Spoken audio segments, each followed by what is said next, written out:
Hey, good afternoon, ladies and gentlemen, and welcome. This is the future of the water and wastewater industry and the careers you didn't know about, and I'm your host, Dave Kosminski. And we have a special guest with us this afternoon, a good colleague of mine from the Metropolitan District Commission in Hartford, Mr. Tom Tyler. So he's live right here in the studio. Hi, Tom. How are you? Hi, Dave. I'm doing well. Thank you very much. This is going to be take number 2, and nobody's going to ever hear take number 1. So fantastic. Awesome. Thanks for coming down on this great nice sunny Friday afternoon. So anyway. Glad to be here. And, I think it's wonderful that you're doing this form of outreach to everyone. So I'm thrilled that you asked me to be here, and I'm looking forward to our discussion. Well, the bottom line of the whole impetus of me creating the podcast was, as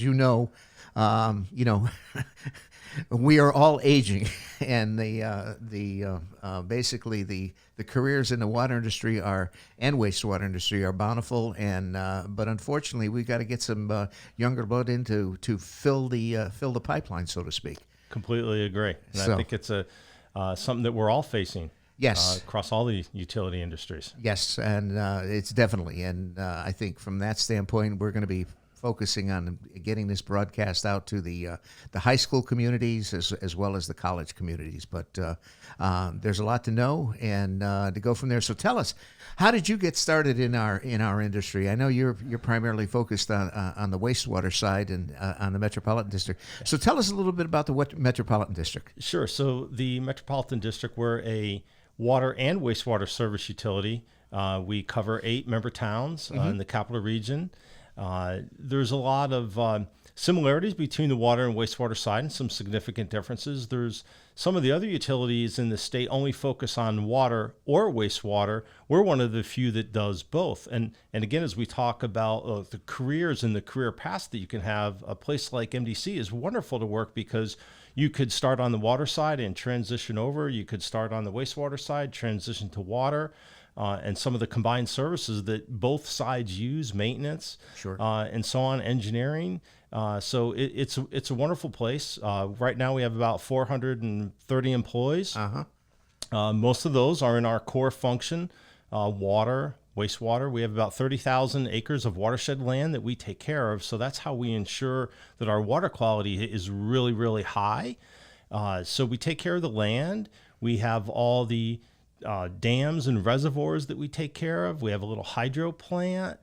And then from there, we have 3 treatment plants that we operate. We provide that to about 400,000 people in our service area around Hartford. We have about 100 pump stations, water and sewer pump stations, almost 3,000 miles of pipes in the ground between water and sewer. So a lot of pipes. And then we have 4 wastewater treatment plants that take all that water after it's been used, and then we treat it and return it back into the environment.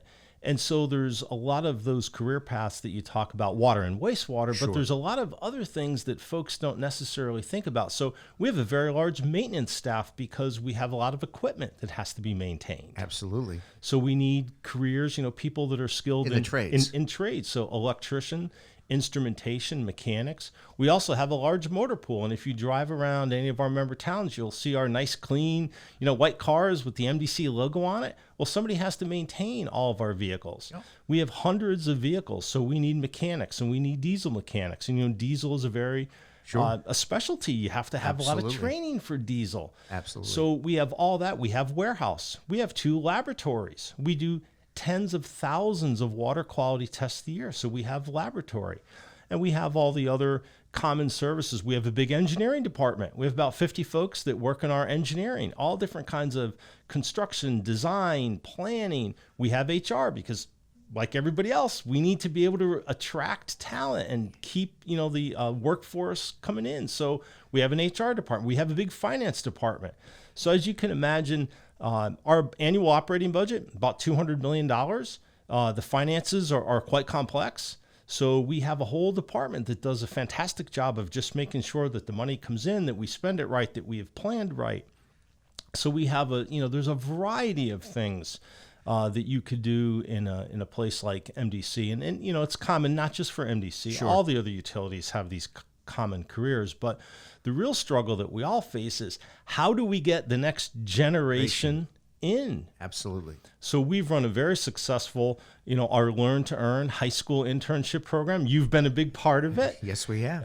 And trying to, take in some high school folks and expose them to the Those different careers that we have, because they don't largely, learn about that in school. Yeah. We run a pretty large college internship program. Yep. We have anywhere from 20 to 30 college students a year that come in, spend the summer with us, and we embed them right into the organization, whether they're engineers or finance or HR, right, to expose them. And we've been able to hire a few folks, yep, that have come through our internship programs, and we know other utilities in this state have called us like, hey, how do you do that? I want to get a high school student that spent time with you or something like that. So it's not just for us. We're trying to do these programs for everyone, because we're all in the same boat. You mentioned the grain of the workforce. Of our 430 employees, the majority of them are 50 and older. Absolutely. And so we try and tell these, young students when they come in, hey, you're the future. Yeah, that's why they call us the gray tsunami, or in my case, the bald tsunami. That's right. I didn't start off with gray hair like this. I hear you. Well, I commend MDC. MDC, I think, has been running the Learn and Earn program for, I think, 5 years now. Yes. And that's a significant commitment as far as, exposing kids. And the thing is, as you say, you have a wide plethora of careers under that wastewater umbrella. And, a lot of those careers, from the standpoint of coming at entry level, you don't need a college education. You get in there, and and I know you do, and I know a lot of the larger water utilities, they will pay to have you get your water certifications, your wastewater classifications, and so forth. And so there's a lot of room to progress. There's a lot of room to grow, both vertically and laterally. So, like you say, if you wish to get come in on the wastewater side, go over to the water side, or vice versa, you have the potential to do that. Yeah, and licensure, of course, is a big issue for us. There's a public safety and health element of everything that we do. Sure. People want to turn on their tap and just have faith in what comes out is going to be safe. Yep. And know that when they flush their toilet, most folks, flush and forget, but it's got to go somewhere, and exactly. You need to, be able to appropriate. So I reached out yesterday to a couple of colleagues of mine before I dropped their names, if it was okay. Yeah. So Bill Sullivan, DPH, yes, he's run that licensing program for many years, a fantastic wealth of information. Yeah. So he's available to help folks if they have question. Of course, you can just go online and find it. And similarly, Craig Matoski on the Connecticut Deep side, run that licensing program. They're so open to helping any of the folks that are interested. What's it about? What's the education that I need? And it's not a 4-year degree. No. On the wastewater side, it's a pretty small continuing ed kind of requirement to be able to sit for that license. Then you have to work at a plant, to actually get your experience. The experience to get your license after you test. Yeah. And similarly on the water side. But there's also a lot of careers that don't necessarily even require that licensure that support that water wastewater. Like I mentioned before, the mechanics. Yep. You could have a trade school background, or even some of the courses in high school that really can prepare folks to enter that career industry. Well, you got meter readers, you got construction people. Yep. You need somebody to go out and fix those leaks. Yeah, and when you think about, we have 10, 12,000 hydrants. That's a very important public safety and health thing. And, you want to have them available. So we need people that can work on that mechanical device. We need folks that, like I mentioned before, that can maintain the vehicles. We have some very complex, it's not just, dump trucks and pickup trucks, but we have the Vector trucks and vac trucks. And we can't have a time when those vehicles aren't available for work. Yeah. So we have an in-house staff of mechanics. Sure. We can't bring our car to the dealer and leave it for day after day after day while they wait for parts. Exactly. And speaking of parts, I don't think I mentioned up front, we have a warehouse. Yeah. So we need the warehousing skills. And, one of the things I think is interesting too, when we get our high school and college students, they don't typically understand how technologically complex our facilities are. Oh yeah. So as you know, decades ago, everything was, hurly burly, lots of physical strength, and turn a valve wheel and pull a chain. And largely now it's at a computer. Yep. Click a button, Yep. watch the screen. Yeah, exactly. That's what skate is all about. Yeah. Supervisory control and data Yeah, acquisition. very complex computer systems. And, Yes. even when we get the engineering interns in, they're astounded at how technologically advanced our facilities are. Yeah. And you hear that concept about big data. Yeah. Well, we have big data at our utility. Yes. We gather an incredible amount of data about equipment condition. How's a pump running? What's the amp draw? Is it providing the right gallons per minute? Yeah. How much energy is it used? So there's just so many opportunities to take technical skills and apply them in our industry. And not just with the district, but these are terrific career paths. Sure. In fact, you guys even have your own police force. We do have a small police force, and a lot of folks are kind of surprised to learn that. So if you were in that criminal justice, administration of justice background, you can have a wonderful role at the MDC. Yeah. Basically, your police program. They basically patrol all your watershed lands, Yes. and you got a lot of recreation lands too. Yeah, we have about 30,000 acres of watershed land. Some of that is used for recreation purposes as well. We're the second largest landowner in the state, next to the state. Wow. And that is the number one thing that allows us to have that good, high quality Pristine water. Water is we take care of the land. So we have foresters. We have someone who's in charge of just making sure the health of the land is good. And we do that very proactively. We just don't watch things grow and the leaves change. No, you in the manage fall. the forest. Very active management you have of cutting of the programs forest. and thinning programs, and when we do the learn and earn and going out, to the up in west New Hartford up there as far as that goes, and your laboratory skill as far as that goes. But it's phenomenal. It's large.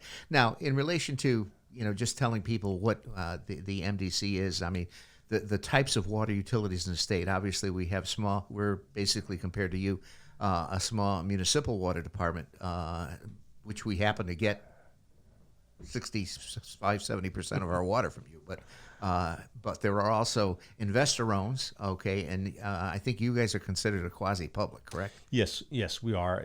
It traditionally in the industry, not just in Connecticut, but throughout the U.S., there's been more private run water. Yeah. And I think that model's a little easier because water goes through a meter and you bill off the meter. Yeah. And so there's been, a lot more privatized on the water side. And the sewer's a little harder because you don't necessarily have a sewer meter. Right.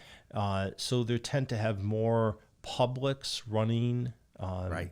on the wastewater side. Wastewater, yeah.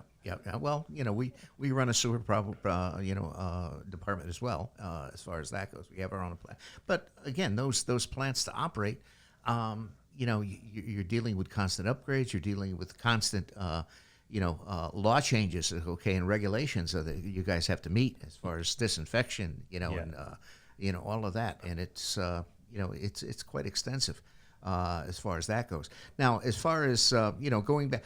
How did you get into the industry? Tell us your story. That's a great question. And interestingly, when we do our high school and college interns, we always bring some of our different supervisors and managers around to tell their stories to all the young students, because it's just, I think, a wonderful thing that everybody has a little different path. Everybody has a different story. And, my story is very different than I'm sure your story. So my story starts, I grew up in a very rural part of Pennsylvania. I didn't know that there was wastewater systems and water systems. You had a well and you had septic. And I thought that's what everybody in the world had. Yep. And then fast forward many years, I got an undergraduate degree in industrial engineering from Penn State. Go Lions. Yeah, there you go. And Nittany Lions, right? Nittany Lions. There you go. So it's a manufacturing background, and I worked as a consultant engineer for a few years, using that in manufacturing background, process control. Started working on an environmental project, got very interested in that. I went back to graduate school and I got a master's degree in civil engineering, but really water, wastewater. Okay. And during graduate school, I went to my very first drinking water plant and my very first wastewater plant as part of the course of study. And I was fascinated by it because it's a manufacturing environment. Sure. You manufacture. And it dawned on me that I really enjoy the environmental aspect of it, but I can put this other knowledge that I have together in a unique way. Yep. And I think you won't find a lot of folks working at these treatment plants with industrial engineering or manufacturing backgrounds. They're mostly pure civil. Yep. But for me, it worked. So I got done with school and told my boss at the consultant engineering firm I was working at one day, I'm going to go work at a wastewater treatment plant. And he thought I was crazy. Really? Okay. He did. And how old were you then? I was in my late 20s. Okay, yeah. And so I started at a wastewater treatment plant in Alexandria, Virginia. It was an absolutely fantastic opportunity. I had terrific mentoring. I had a lot of opportunities to engage in a very significant construction project, upgrading the whole facility.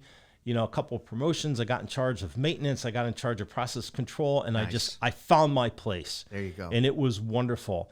And when you have a bad day at work and you can go to the effluent end of that plant and you watch that wonderfully clean water leave, I mean, you feel like you're really doing something positive and productive. Right. So a few years later, start a family. Married a wonderful girl from Connecticut. There you go. And we decided that we wanted to be closer to our family. Hers is all here in Connecticut. Mine are scattered all over. So one day I got home from work and we were living in Virginia. And she said, found you a job in Connecticut. Really? I'm like, oh. So she had found an opening that the MDC had posted. Uh-huh. And I sent a resume in. It was the assistant manager of water pollution control. And I sent a resume in. I was invited for an interview. I was offered a job. And The rest is history. the thing that really appealed to me about the district was not only were they wastewater, but they were water as well. Yeah. And it provided, again, that growth and development Sure. opportunity. So, you'd mentioned up front, I've been at the district for about 17 years. Okay. The majority of those years I spent in the wastewater side, and a few years ago, I was asked to take on a new role that had engagement on the water supply, water treatment, and wastewater as well. And then I've had added to that, the maintenance element of it. And it's just a wonderful place to be. You learn something new every day. Yep. And even though I've been doing this for a lot of years, there's still times I'll sit in meetings with folks and I'll be like, wow, I didn't know that. That's terrific. That's interesting. So, and no 2 days are ever the same. We have weather influences and there's seasonal changes. And you mentioned regulations. They never get easier. No, they They're don't. always harder. Yep. And they always cost money too. Yes, they do. And not only do we have drinking water requirements in the wastewater, we have air requirements that we have to meet. We have underground storage tank requirements. We have stormwater requirements. So there's a never-ending array of, those different regulations that we have to meet, and that's a big challenge. We're always trying to keep our costs down as low as we can. I think everybody's probably aware that the cost of energy doesn't get cheaper. No, especially these days. And we are a very significant user of energy. So, the district has embarked upon an over $2 billion clean water project to try and eliminate the sanitary sewer overflows and control the combined sewer overflows. We've invested significant amount of money in our treatment plants, in the pipes in the street, renewing pipes, lining pipes. We just completed a tunnel project. The pump station isn't done yet, but the tunnel boring machine completed its 4-mile journey. Yes. Came out right on target 4 miles later. As they say, dead nuts. Oh, unbelievable. So it's those kind of projects that really just keep you so excited about what you do. Every day is new. Every day has opportunities for growth and development. And we encourage, when we have those interns and other folks, to just take advantage of the opportunities because they're endless. And it's not just with the district, although with bias, I believe we're the best utility in the state. Sure. There's a lot of utilities. And I think the same goes for the electric industry, the natural gas industry, all these other utilities that provide these very, very essential services. And they're great places for people to work. Well, you speak about the tunnel. We're going to get Susan down here to talk about that. Oh, fantastic! So just tell her I'm going to be giving her a call to put the bite on her for that. I'll let her know. And you also mentioned Bill Sullivan. Bill Sullivan was actually our episode 2 in our careers you didn't know about. Lori was our episode 1, and we had Bill down, and we also had Professor Wes Winterbottom, who is a big part of the West, the educational stream of getting people certified. So to go from there. Now, when you were in Virginia, how many MGD plant was that? It was a 54 MGD plant that ran wet weather up to 120. Okay. So it's pretty good sized plant. Interestingly, in that part of the country, all the wastewater plants are what they call tertiary or advanced plants. Correct. So in terms of MDC, it'd be like taking the Reservoir 6 drinking water plant and putting it on the back end of the Hartford water pollution control plant. Yep. So in essence, it has a drinking water like facility as the very last treatment step. So the processes that we use at Res 6 to treat drinking water are very similar to what a tertiary wastewater plant. Sure. Now, how many MGD? Now, for our listeners, MGD means million gallons per day. Okay, so how many MGD plant is the MDC plant? So the Hartford plant is permitted for 60, and we can run a full 90 million gallons a day through our secondary, so full treatment. And we have a wet weather treatment element that will allow us to go up to 200 million gallons a day. So, rough put that in perspective for folks. If you look at a milk jug that you buy in the store, the nice recyclable clear plastic, they're about 6 inches wide. Yep. If you filled milk jugs full of what we treat in wastewater in one day from the Hartford plant, and you lined all those next to each other like good soldiers, they would go from Hartford to Los Angeles. Okay. And that's an average day. That's an average day. On a wet weather day, we'd make the trip 3 times. Oh my gosh. So very large volume of water gets treated. Our folks do an absolutely fantastic job running those facilities, maintaining those facilities. So, we talk about the infrastructure and all this huge investment that we made, but there's one commonality for our success. And truly, it's the employees that come to work every day, that run the equipment, that maintain the equipment, that do all those support services that keep that core mission running. And, we just are starting to come out of this COVID pandemic. And I think it's important for folks to know, yes, absolutely, the healthcare workers, fantastic job, on the front line during this pandemic. But our water and wastewater workers, they came to work every day. They never stopped. They weren't working from home. They came in and they took care of things day in and day out. Now, we worked hard to keep people safe. Because we knew that employee, we want them to be safe, but people need to turn that tap. They need to flush that toilet. Exactly. And so, I think we did an absolutely incredible job, especially during those early challenging days, to keep those facilities running and we learned a lot of lessons. Oh yeah. I think everybody did. There was days I'd go from Zoom to Teams to WebEx and a couple years ago you would have not even had that concept. And so we've adapted that now in certain meetings that we found, hey, it is more efficient to do it this way and the other. So we've learned from that. We're going to modify our behavior. So the key element there, the workers that have come to work every day, and one other thing that I really want to stress to folks is that we take safety really important.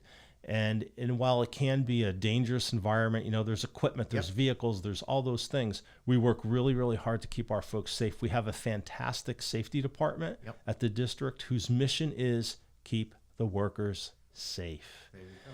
And so there's a lot of training. Some is online, which we learned, hey, we could do some of it online.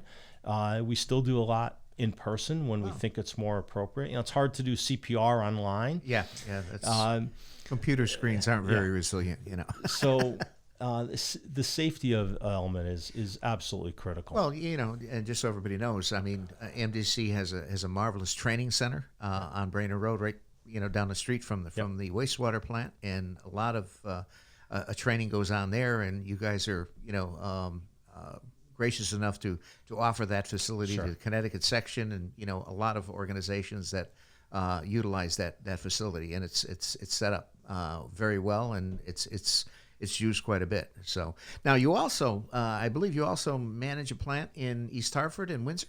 Yes, we have 4 wastewater plants. So the big one is in Hartford. Right. We have one in East Hartford that takes care of the sewer flow within that town. We have one in Pequannock, Windsor, Pequannock, and that takes largely around the airport and that area. And then we have another one in Rocky Hill. Okay. That was benefactor of great upgrade during this clean water project. Significantly rebuilt that facility. Our supervisor there, Bruce Lundy, other folks do an absolutely fantastic job running that. Okay. The nitrogen performance is terrific. On the wastewater side, we talk a lot about BOD, the strength of the wastewater, and also how much solids are in. And they're in the virtually non-detect category continuously, and they've done a fantastic job.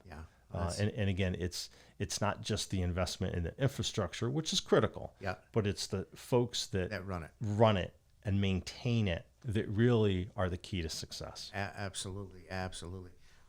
So I know you've your family. How many children do you have? So I have 3. My oldest son, Anthony, a recent graduate of Penn State. Hey. He's fully employed, and living on his own in Virginia. And I love it when a plan comes together. Oh, it's fantastic. At least he's not living in your basement. He's not living in the basement. That's when he was in high school, and we started talking about college careers and that. And my wife and I said, well, we don't do what you want. It's okay to choose your own path, right? Everybody has their own path, but it has to be something that you can be employed in, because we don't want you living in the basement. Yeah, there you go. So he's doing terrific. My daughter Nicole just completed her junior year at UConn. There you go. She's a computer science engineering. There you go. Go Huskies. So yes, and it's a wonderful atmosphere there. Sure. Is she on the Stores campus? She is, and she's thriving and doing well, and has an internship for the summer, and so we think she's on a really good path. And my youngest child, my son, Joey, he's just about to graduate from high school in a few weeks. And finishing up Bacon Academy. He's a captain of the lacrosse team, a fantastic young man, just got his Eagle Scout. We're very, very proud of him. Nice. And we think he's also going to be heading off to college to study engineering. There you go. This fall. So, I'm very, very, very, very proud of him. Good for you. That's the thing. What do you do for hobbies? So that's a good question. I love woodworking, working with my hands, a little maintenance on the car, things like that. My wife and I are very avid gardeners. Okay. So we grow a lot of our own vegetables. Nice. Love getting my hands in the good earth. We do a lot of landscaping. Mostly, I'm the labor force behind it. Yep. She's the engineering force. More of the supervisor. Well, that too. And my youngest son is also very mechanically inclined. He's rehabbing an old Bronco that was gifted to him from a pasture of his grandmother's farm. Nice. And he lets me wrench on that with him every once in a while, so I love doing that. There you go. So it's all good. I like to, after you're at work all day and you tend to kind of spend a lot of time behind the computers and worrying about budgets and staffing and compliance and all that stuff, I find it's really nice to be able to go home and just do something different. Yeah. We burn wood, and I love splitting wood. There you go. So just things, to help keep you active and engaged. Now, how many years have you got with MDC now? 17? I'll be there I'll be 17 this summer. Wow, nice. It has gone by so quick. I'm just so appreciative of all the different things I've been exposed to at the district. And, those are the things that when we talk to folks about careers, it's like, it's I know one of the other podcasts, there was this talk about the portability. And this is a background in water and wastewater that can go anywhere. Sure. It's not just MDC. It's not just Connecticut. It's not just the East Coast. It's not just the United States. In all the developed nations of the world, there's water and there's wastewater. It's skills that are so portable, much like teaching and nursing, that you can just go anywhere, and it's always local. Yep. So now we're everybody's dealing with all the supply chain and how the whole global economy is impacted, yet that water is always going to come from a local source. It's used locally.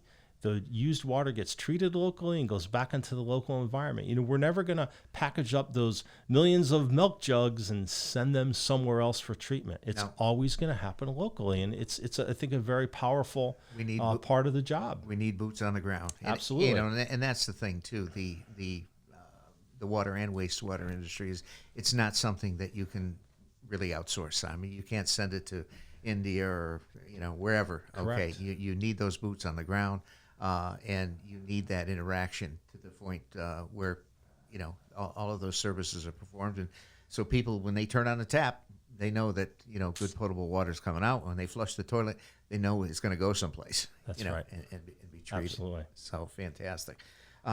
Great. Well, Tom, thank you so much. I appreciate it. And, like I say, let Susan know I will be giving her a call, and we're going to get her down here.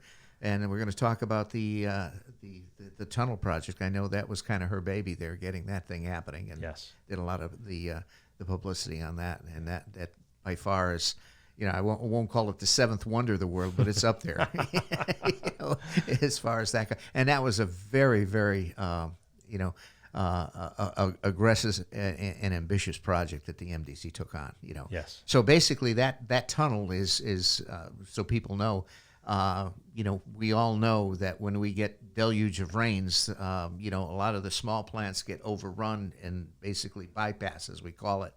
Now that tunnel basically is going to be that reservoir that's going to take that bypass and store it until you guys can treat it. Is that correct? That's correct. It really is an incredible work of engineering. And then just like we talked about the workers who make the infrastructure happen, the engineering happened on the tunnel, and then all the workers came, they assembled the machine, which was about 400 feet Huge. long. Yeah. And then they operated it and they maintained it, and they put this really fantastic infrastructure buried, a couple 100 feet below grade. And that project went on 24/7, 24 hours a day. Yes. That machine was chugging. Yep. Yeah, fantastic. So anyway. All right. Mr. Tom Tyler was here, ladies and gentlemen, on the careers you didn't know about and the future of the water and wastewater industry. And I'm your host, Dave Kosminski, and stay tuned because we're going to have a whole lot of our colleagues that are in the industry. Please pay attention because we need folks both on the water and wastewater side, and we thank Tom for coming down and explaining the wastewater side. Thank you so Thanks much. very much, Dave. All right. Appreciate it. All right, ladies and gentlemen, that wraps up our episode with our wastewater guy, Mr. Tom Tyler from the Metropolitan District in Hartford. So stay tuned for future podcasts on enlightening careers that you didn't know about, both in the water and the wastewater industry. So until we meet again, thank you so much. Bye-bye.